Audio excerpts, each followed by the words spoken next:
Okay, so I am testing the audio right now. If there's anybody in the chat, if you can hear me well, please say something.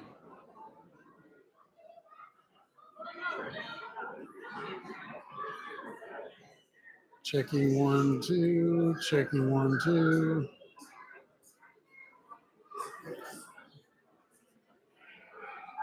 SIIU. Oh, good. Thank you, Jacob. Oh, Jacob, you're the reason why we're live streaming. So glad you could be here for this.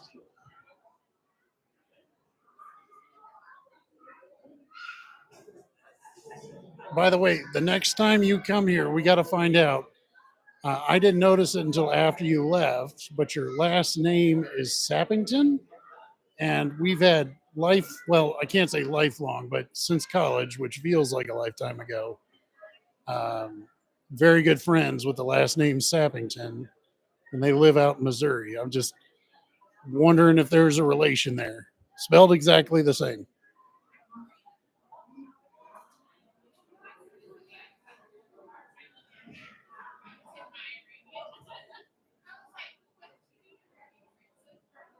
Okay, let's go. Let's go.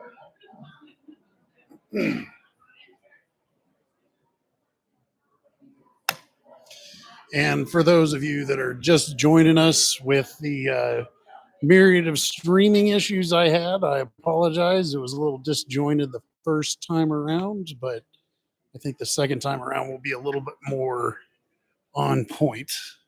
I'm learning this just like anybody else.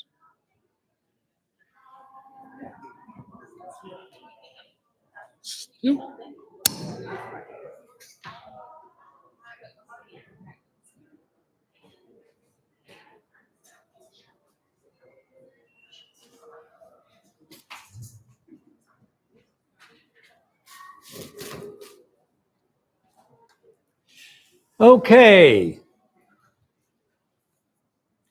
Just a reminder, if you haven't given me your sign-in sheet, I certainly need those if I possibly can.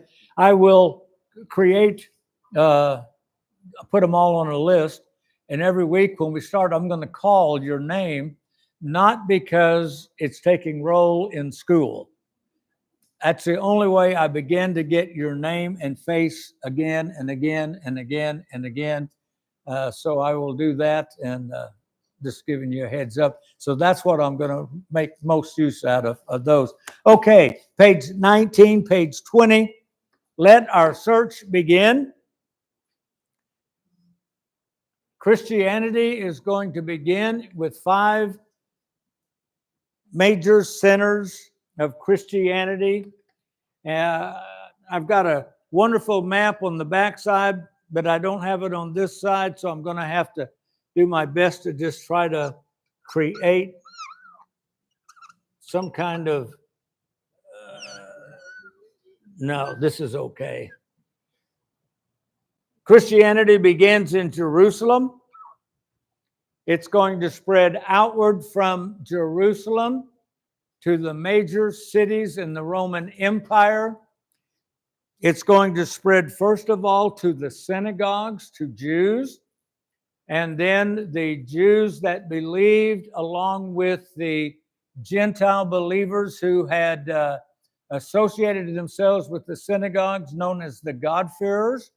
The God-fearers and the Jews then would pull out, and that would be the beginnings of the church in Corinth or the church in Ephesus and so forth.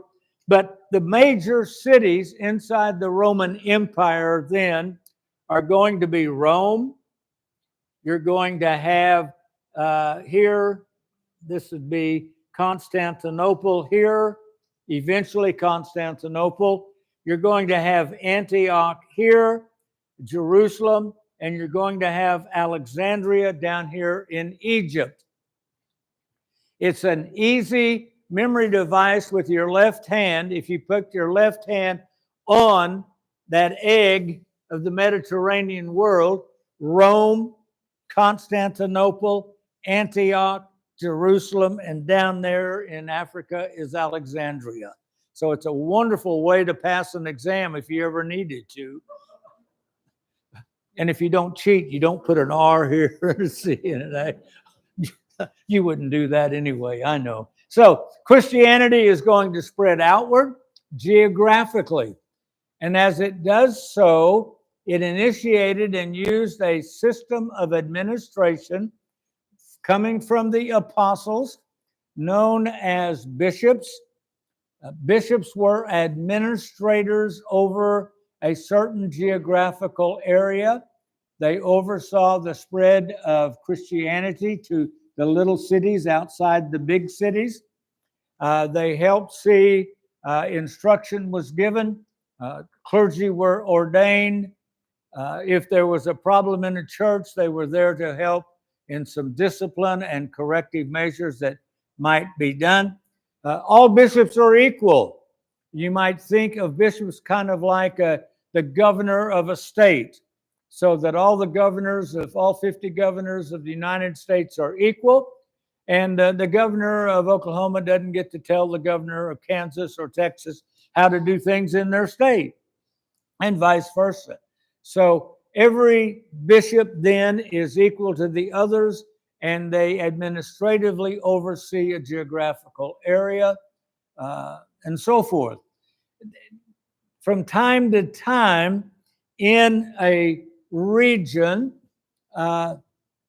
you have an administrative issue of how do we do this, and so that we all did it the same way. You couldn't have it said, well, this is how they're doing it in Oklahoma City. Yeah, but in Wichita they do it this way, or in Dallas they do it. You see, no, it's a church. For example, I don't know if this was a problem. I'll invent one real quick out of the modern Protestant world. How do you transfer your membership once you move? You're a member of such and such church, First Church, whatever that denomination is, and you move to a different town. You're still on the rolls back there, or how do you do that administratively? And have it so you get together all of the bishops in an area, all of the clergy, to come to an agreement of what they're going to do in common. So when you come together, if everyone in the room is equal, who gets to be the MC? Who gets to be the presider that calls the meeting to order, handles the discussion in an orderly fashion, and allows then for consensus to be reached? How do we pick who gets to do that? They used a system known as first among equals. First among equals. And they decided that the first among equals would be the bishop from the largest town or city that was present. It didn't mean that bishop was any better than any other bishop, but that was how they chose who would be the presider at that particular meeting. First among equals then would be the policy that is going to be used. And then inside the Roman Empire, we had these major cities, but those major cities also represented a language group inside the Roman Empire. The Rome was the western end, and it was where Latin spoke. Constantinople represented the Greek-speaking eastern end of the Roman Empire. Ever since Alexander the Great in the 300s BC, Greek had become the official lingua franca of everyday usage in the life of the eastern end of the Roman Empire. Antioch, all the way through Mesopotamia, Iraq, all the way to Iran, Persia, and India, was the Arab-speaking part, as well as then south. Jerusalem was Palestine, the mother church area. And Alexandria and North Africa here was the Coptic language. So when you had a common issue in the Latin-speaking area and all of the Latin bishops would get together, it automatically, the Bishop of Rome, Rome was the largest city, and so the Bishop of Rome was automatically always the first among equals. The same was true then for Constantinople. The same would be true for Antioch, Jerusalem area, Palestine, and Alexandria. So each of those areas, the presider automatically was the Bishop of Rome, the Bishop of Constantinople, the Bishop of Antioch, of Jerusalem, and Alexandria. And they were given then a name to designate that. Each language area, the Latin-speaking area, was called a patriarchate. It's probably in your book. I'm not going to take the time to try to write it. Patriarchate. You had then the patriarchate, and the Bishop of Rome would be called the Patriarch of Rome. You had the Patriarchate of Constantinople, and therefore the Patriarch of Constantinople, Patriarch of Antioch, Patriarch of Jerusalem, the Patriarchate, etc., and the Patriarch of Alexandria. Now, the Patriarch was just first among equals inside his language area. He was not the head of the church. The church never had an earthly head. Christ was the head of the church. When there was an issue, the apostles met together in 49 AD in Jerusalem. It's there in the book of Acts, to decide what seemed good to us and to the Holy Spirit regarding the inclusion of non-Jews inside the church and full membership of non-Jews inside Christianity. And so the issue was always a group known as a council or a synod. And so this is how the church existed. When you had an issue that impacted all of Christianity in the Roman Empire, then they would meet all of them together, and that huge gathering is known as an ecumenical council, so that they would all meet together. It would be called by the emperor, but it had no earthly head, and the first among equal, when Rome was the capital of the Roman Empire, would have been the Patriarch, the Bishop of Rome. When Constantinople was created under Constantine in 320s, 325, whatever the date is, then it becomes the capital. And Constantinople then is the capital of the Roman Empire. And so the Patriarchate and the Patriarch of Constantinople became then the first among equals and was then the Patriarch of the presider of councils when we would have councils from then on. So there was never an earthly head of the church. The church existed and spread across the Roman Empire this way. Now, I need to give a little bit of history if I can. Let me just move this out of our way. Hello.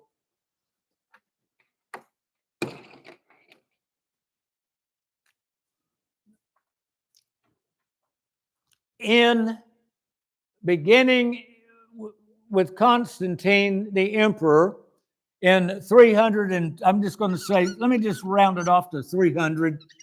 You know, it's 325 or whatever it was. He's going to move the capital to Constantinople. This is going to depopulate the Western End as people that are associated here governmentally are going to move to Constantinople. The city of Rome then is no longer the imperial city that it had been under the Caesars all along. And so they're here, and it's an underpopulated area. You've now got Great Britain involved. You've got England, Hadrian's Wall. You've got Ireland, all of that here in the British Isles and so forth. That's part of this area. And in 410, Germanic tribes began to come in as raiders. They have horses, but they're not farmers. So they come in to steal food, to steal jewelry, to steal wives for their sons, etc. And they will sack the city of Rome in 410. The eternal city, and they will begin to then say, this is that emperor's fault. Now they could get killed for this. So it was a whisper. This is the fault of the Christians. If we still had the gods of Rome, we would have never, ever been like this. The gods of Rome knew how to defend the city of Rome. Where was the god Mars when we needed him? We've kicked him out of our lives. This is all due to that lovey-dovey Christians turn the other cheek nonsense. In response to that, a Christian bishop here in North Africa, wherever North Africa would be, right here, Bishop of Hippo named Augustine is going to write a book, The Defense of Christianity, if you will. This book, plus the Christian Bible, will create Western medieval Christianity, the Catholic Empire that we all come out of as our heritage. The book is called The City of God. That will be there. It is a blueprint for how to create heaven on earth, so that everything we do on earth is designed to get every one of us to heaven. We are to create the city of God on earth so that we all may make it to the city of God, the New Jerusalem in heaven, his approach. And so you began with that book, the beginnings of Latin Christianity beginning to move in a way different from everything that had been taught and believed for 400 years here in the eastern end of the Roman Empire. We'll get to it later, or maybe I shouldn't mention it now, but it is Augustine in his writings in 400 that invented the doctrine of original sin.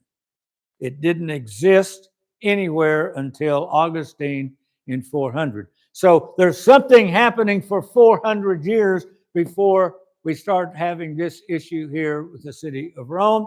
Then, if we come on to about like 600, you began to have more German tribes from the city or the area of what is today Frankfurt, Germany. The Franks are going to come in. This was the land of Gaul, where Caesar had conquered it. They began to come in. They don't come in as raiders. They come in as settlers. They begin to settle on the land. They begin to learn how to be farmers, etc. The minute they learn how to be farmers, they have a guaranteed food supply. Guaranteed food supply gives you a birth spurt, a birth rate. You've got lower mortality rates, longer longevity, etc. And suddenly you begin to have a population explosion. And so many Franks now lived in this area that instead of calling it Gaul, it is now known as the land of the Franks. It is still called to this day the land of the Franks. All that happened was the K got softened to a C, and they're hosting the Olympics this year. That's right, France, Franks, France, the land of the Franks. And by 800 AD, I should say, coming here within the 500s, 400s, and so forth, out of Saudi Arabia. Islam is going to come out and is going to conquer here and is going to go upward here, putting pressure on the empire as well. But in 800 AD, among the Franks, they have a ruler, a king, big guy, tall guy, called Charles de Grossa. Karl de Grossa, we know him as Charlemagne. Charlemagne is ambitious. He's got a problem. He wants to create his own empire, be the king of it. But every time there's an ecumenical council called, all of the Christians in his area, the priests and the bishops, all want to go. There's a bigger empire than his empire. He's got to find a way to break Christianity away from the eastern end so that the Christianity in his empire will be a Frankish Christianity. It'll be their Christianity, and it will identify them different from that Christianity and that end of the empire. And so in 800 AD, he sends a letter to the Pope in Rome telling him that it has been brought to his attention serious allegations and charges against the behavior of the Pope, morally, financially, etc. And he believes these charges are so serious and possibly valid that he himself is going to investigate and take charge of the matter. He is going to have a possibility this in December of this year, having the Pope leave Italy and come to the palace there in Aachen, Germany, Belgium area, where Charlemagne will be the prosecutor, the judge, and the jury, hearing the charges, and then will make a decision regarding the validity of the charges and what punishment should be rendered when found guilty. But you know, on second thought, it's awfully cold here in the Low Country in December. You know, instead of you coming here, I could come visit you in Rome. I think the weather is probably nicer in Rome in December than here. I could come at Christmas time. Wow. Wouldn't it be something if I'm in the church with you there doing the Christmas Eve Mass at St. Peter's, and in the middle of the Mass, you stopped the service and produced a gold crown and placed it on my head and crowned me the Emperor of the Holy Roman Empire? What do you think? Well, now, the Pope's in a pickle. Do I want to go to Germany and be put on trial? Or do I want to host Charlemagne here? Let's see. Be put on trial or host? Put on. When would you like to arrive? Charlemagne will arrive in Italy. He will be present at the Christmas Eve Mass at St. Peter's, December 25th, 800 AD, and the Pope will produce a crown and crown him as the Emperor of the Holy Roman Empire. Now, of course, that was the Latin end of the empire.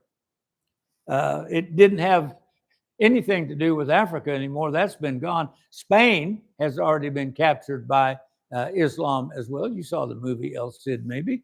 No, you're not old enough to have seen it. Sorry. And so, yeah, so he becomes the emperor, and he's got to break then the Christianity of his empire away from the Eastern Empire and the original Christianity that is there. he's going to do two things. He will begin to embrace a change in the creed that had been the confession of faith of all Christians, beginning in 325 AD at the Council of Nicaea. That was completed about 50 years later at the Second Council of Constantinople, taking care of those that challenged the divinity of the Holy Spirit. And so that was the creed of the church. And since all bishops are equal, no bishop can change the doctrine. No bishop can change the practice of the church. They are just administrators of the bishops and the clergy in their area. And so we've got to change. So he wants the creed changed. He begins to embrace the new creed that begins to be done. And the new creed that has a different phrase in it, known in Latin as the Filioque, begins to be introduced. And it's said in every church of the Latin Empire, Charlemagne's empire, except one. The Bishop of Rome did not say the new creed. It was the only parish in the entire Western End that did not say the new creed. Secondly, when the Seventh Ecumenical Council had been called, 787, before he became crowned the emperor, but still the king of the Franks, he refused to let any of the Latin bishops go participate in the Seventh Ecumenical Council. Instead, he called his own council to be held at the city of Frankfurt in Germany. And the Council of Frankfurt, Germany, the decisions they make are completely the opposite of every decision made by the church, the Seventh Ecumenical Council in Nicaea in 787. So he's breaking Christianity away, making it different from the Christianity on the eastern end of the empire. Now, I'm hurrying along quickly. That brings us to 800. Let me just jump to 1054. In 1054 AD, let me come back here, sorry. 1014 AD, the Bishop of Rome will for the first time say the new creed at St. Peter's and no longer say the original creed. It was 40 years later, after that embracing of the different creed by the Pope, 40 years later, 1054, the Bishop of Rome broke away from Eastern Christianity. It's a complicated who said what. The whole thing about it is, from that moment on, you've got a Christian West versus a Christian East. We never had a name. It was just the church. We didn't even call ourselves Christianity for Christendom, the kingdom of Christ. That language is going to come out on this end of the empire. And so you begin now to have, we need a name. They call themselves, after the city of Rome, Roman. They use a word that's been used in the church for 400 years, for 1,000 years, Catholic.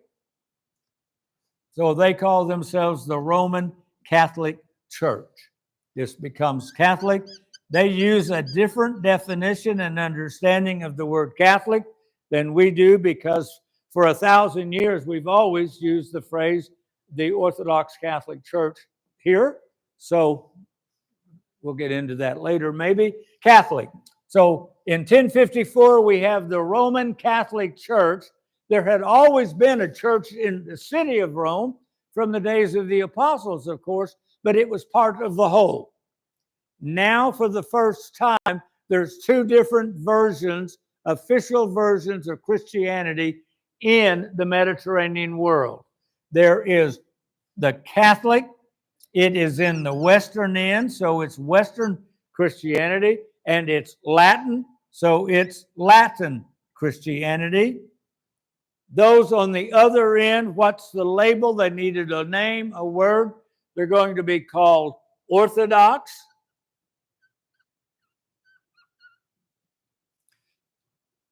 Orthodox, of course, means we're the right ones. If I were out playing golf with you and you watched me take a golf swing, you'd say, my, that's an unorthodox golf swing. You would know immediately I'm not doing it the normal way of doing it. If I did it the normal way of doing it, I would have had an orthodox golf swing. So that's where the words come from. So the original way we did things, the Orthodox, this is the normal way of doing things. Orthodox, because it's in the East, it's known as Eastern Orthodox.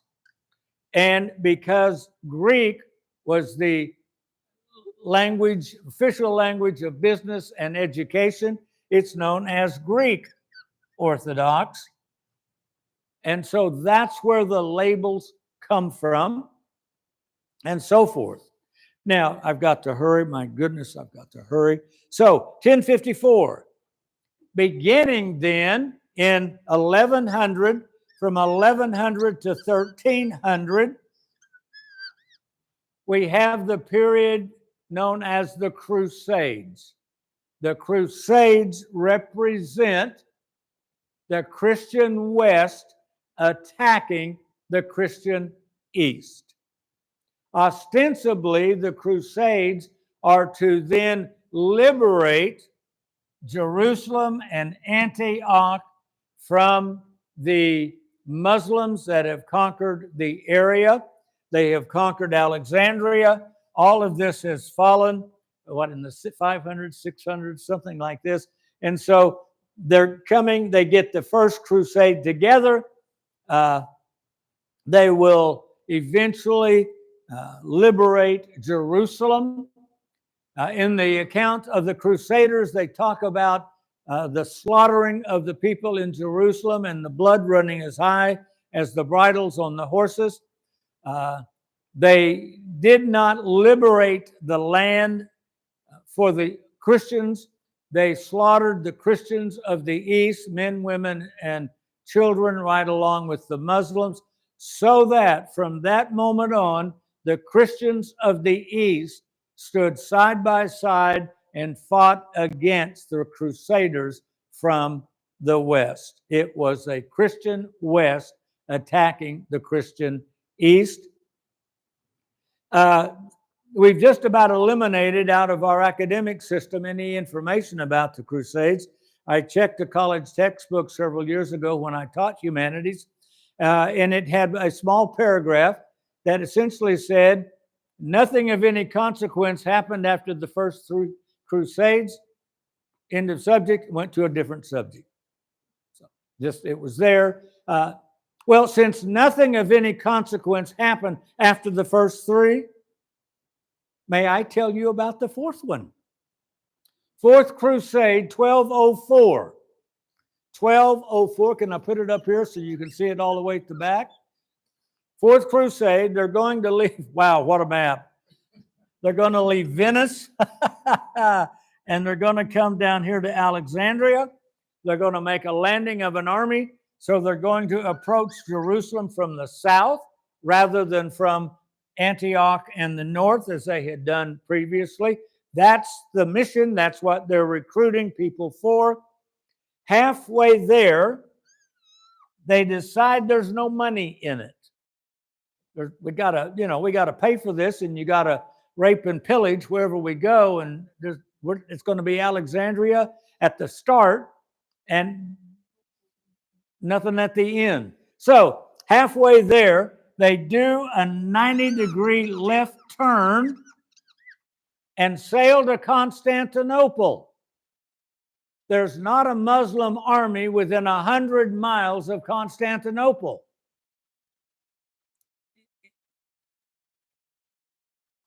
They will, in April of 1204, they will arrive.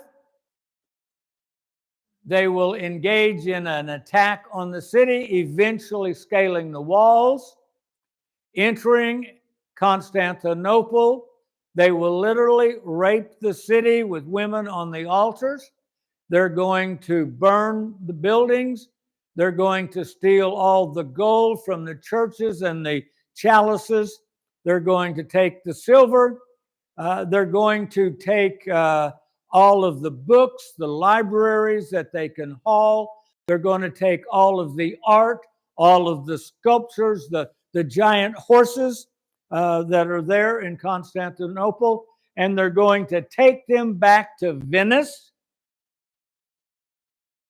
I remember when I was in college as an undergraduate taking a course in the Renaissance and Reformation, and the textbook said there's no accounting for why the Italian Renaissance began in Italy in the 13th century.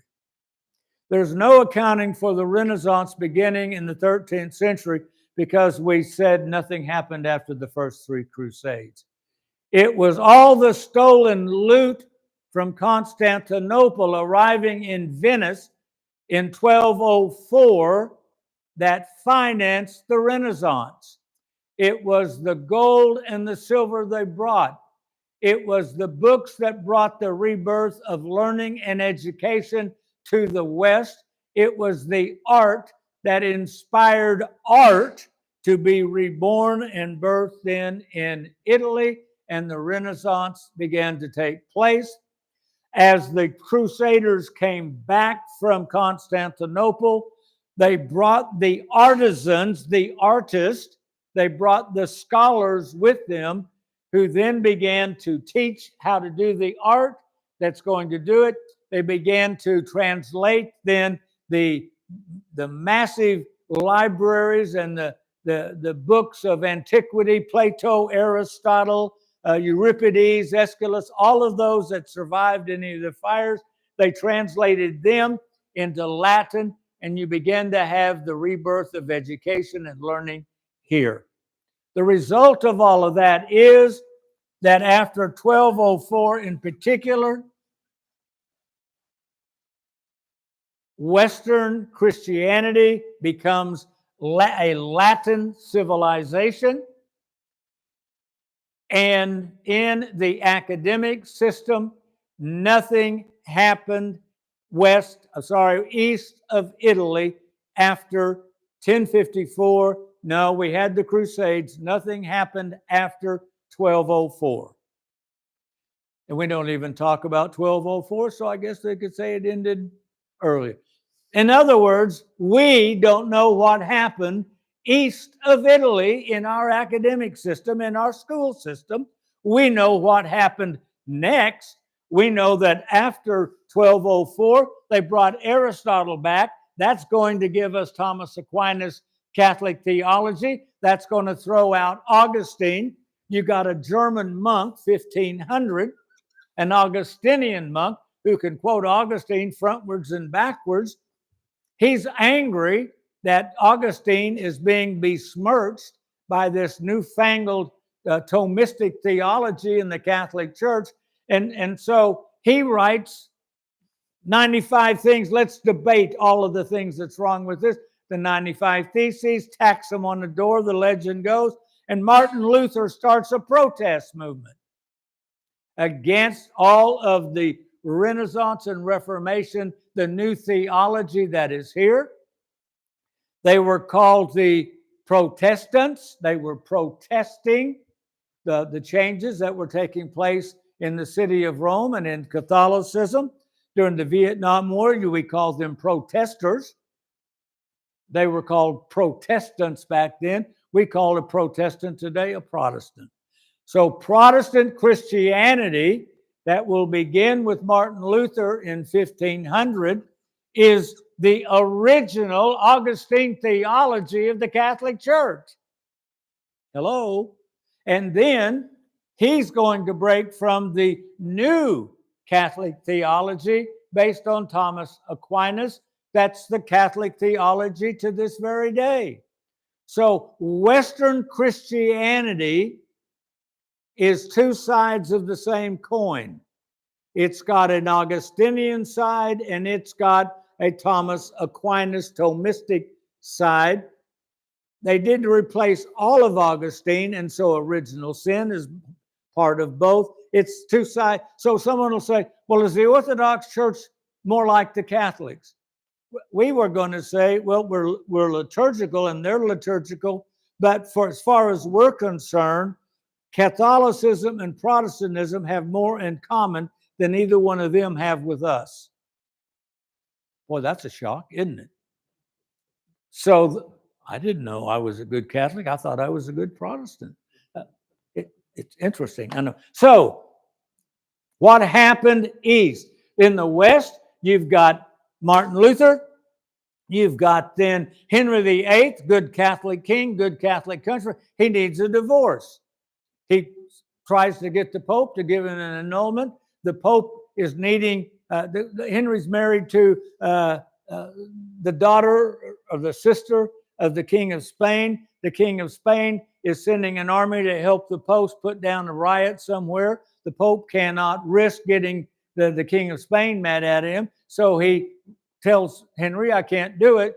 So Henry decides, well, I won't be Catholic any longer. We're going to create the Church of England, the Anglican Church. So England goes to bed Catholic and wakes up Protestant the next day. You begin then to have 180 years of chaos. Then in England, it's eventually going to give you Queen Elizabeth, going to really get the Anglican Church going. You're going to get Cromwell and the Puritans coming in, trying to kick all of that Catholicism out of Anglicanism. Cromwell's going to throw out the king. The religion of the ruler becomes the religion of the country.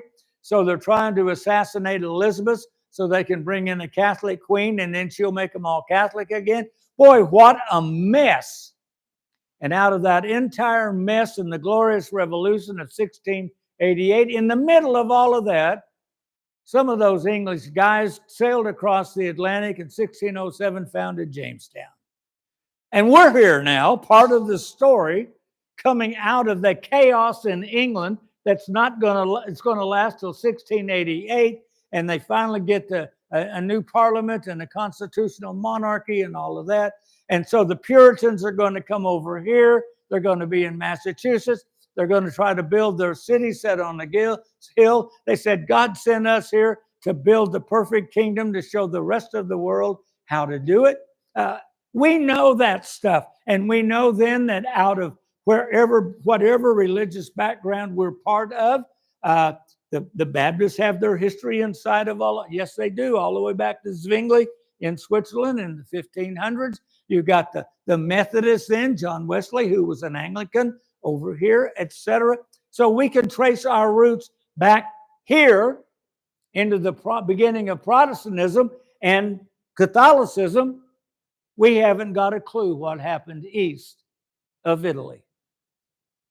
The Orthodox Church survived to this very day unchanged east of Italy.